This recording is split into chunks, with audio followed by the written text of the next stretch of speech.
बेटी ना हैं? बेटी ना यानी सक्की बेटी है या मतरई बेटी है? सक्की बेटी है।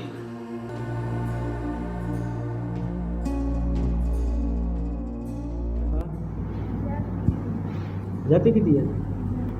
अच्छा यानी धी का नाम क्या है? इकरा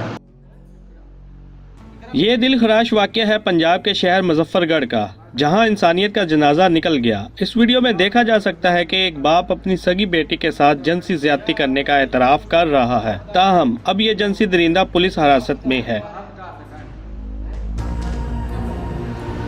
तो कुछ शर्म आनी बैठी है। माजर